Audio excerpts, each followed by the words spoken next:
All right, we're back. We have a very, very special guest here today. A legend in the Kansas City music scene, Lonnie McFadden. How's it going, Ralph? Thanks for coming. It's a pleasure to be here. Yeah. So I found out about you actually from my parents, I believe. My parents came down and saw you, I don't know, it has to be 10-something years ago by now. And they've been a huge fan, and I came out to see a bunch and been really impressed by everything that you've done in your career so far. I've heard lots of things about just your history in the music scene, and just wanted to say as I could say from speaking for Kansas City, we thank you for all you've done for that. Wow.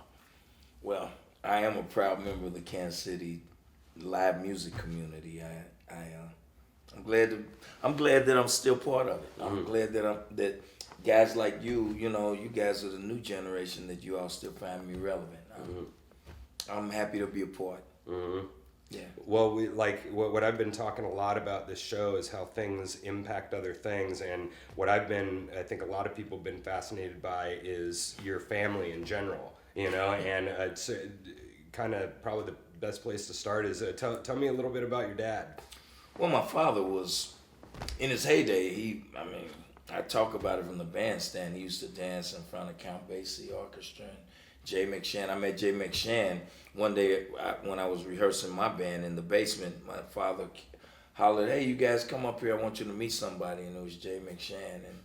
And, but my whole life was like that. My dad always had these other jazz musicians that would just drop by to holler at Jimmy, the Jimmy and Peaches. That's my mom and dad.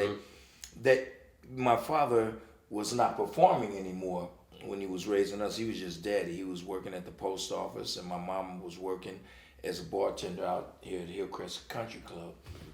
And they were, but all of their friends, because you have to keep in mind, back when they were growing up, everybody that was in the black community was closely knit. So, in other words, like when Louis Armstrong came to Kansas City, he stayed in the black neighborhood, so he got to know people there, and Nat Cole. And so with Kansas City being the melting pot that it was, where most of I won't say most, but there were so many great jazz musicians that were from here.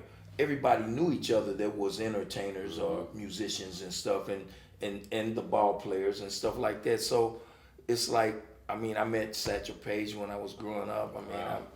I met a lot of people that because of my father. And so it was that kind of thing, though, that was their generation. And I'm glad that I had a chance to experience a little bit of that. Had it not been for my father's friends, I wouldn't have learned how to play hardly at all. That was my introduction to jazz, and that was my experience. The things that his friends told me to practice on, that was my teacher. I never had a private teacher on trumpet. I had private piano lessons. When Ronald and I started on piano when we were 5 years old. Both. Yes. I know you've talked at your shows a little bit about going up to foundation or whatever, and you're like 8 or something, right? Or 5 or something. Yeah, the first time we were like 8 or 9 years old. Yeah. I guess the first time we were like 8 and 9. The second time we were like 11 and 12 years old, and that's when my brother played, and that made me start taking music seriously, because they passed the hat around and gave him this big pile of money. So that made me think, I better start learning how to play this thing. Yeah, but you saw what was happening with him, and you're like, And I don't know. Was jealousy in there a little bit, or it wasn't exactly? It's always jealousy? been a very healthy competitive nature between Ronald and I. But it was compatible at the same place. We never fought each other. Like, I was a pitcher on the baseball team when we were growing up. He was a catcher. And then he started playing Ronald was so versatile. He started playing, but he really excelled at first base. Ronald was the leadoff hitter. Just like now, he always takes the first solo. And I was the cleanup hitter. Even though I was a pitcher, I could hit the ball hard. and so Ronald and I, it's like we were the yin and yang for each other when it came to the tap dance, and he took off with it way faster than I did because we grew up playing in, you know, let me back up. I'm getting too far ahead. Basically, in the environment I grew up in, what led me to the trumpet was the day and age it was. It was like when bands that were popular were James Brown and Kool and the Gang and stuff like that. Yeah. So playing the piano, you know, that was like, you know, the nerdy geek kind of people. You know, that's the way we were looked at. And then for us tap dancing, oh, that was like totally out the question. Nobody tap danced. There was boys. That was a girl thing for us, people in my neighborhood. But I didn't even know it. I mean, the only tap dance teacher I had was my father. So tap dancing was masculine. The only time I saw it on television, Sammy Davis was doing it, or somebody that my father would tell us to look, and it would be Buck and Bubbles or something like that. And then when I look at the old MGM musicals, it was Fred Astaire and Jenkins. So I didn't get it, but because of peer pressure, when I went to Lincoln Junior, I completely quit, and I wouldn't even admit that I knew how to do it. You know, and so well, that was probably hard because your dad's introducing you to Jay McShann and all these people, you know, and you're like, tap dancing is not cool, really? Is that so? You know, I mean, you're meeting Count Basie and watching that kind of stuff, you know. Well, it was their thing. It was their thing. Yeah. Their generation. You know, I wanted to be, you know, and I think all teenagers are like this. You want to be accepted by your peers, which led me to the trumpet and Ronald to the saxophone. You know, and that was a great move for me. Not to quit tap dancing. I mean, we picked that back up later. Again, everything that I do now is because I want to make a living playing music. I never asked to learn how to sing. Yeah. I was required to learn how to sing. Yeah, to sing. So I just kept trying to do it, and now people like it. I'm lucky because I never set out to be a singer. And as a tap dancer, that was handed down to me. I mean, so it's I kind of evolved into everything that I do because it's part of the gig. You know, it's like we started tap dancing because the first time my band went to Japan, we were a cover band. And in the States, in order to move from being a cover band to getting a record deal, back then, you know, we was talking about people like Earth, Wind & Fire and Cameo, Kool and the Gang, Blood, Sweat and Tears, all of that. In order to come out of just playing in nightclubs and get a record company's attention, you had to have your own thing. That's what America's about, doing your own thing. That's what all art is about, doing your own thing.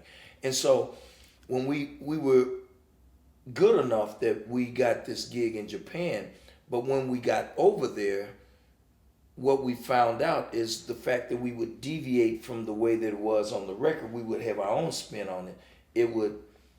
They didn't like us that much, you know, and so we started trying to figure out how to be more visual. And that's when Ronald and I, one day we were practicing and we were learning some new material, and we were talking about how, wow, you know, we can't add too much to it because they're not going for that over here.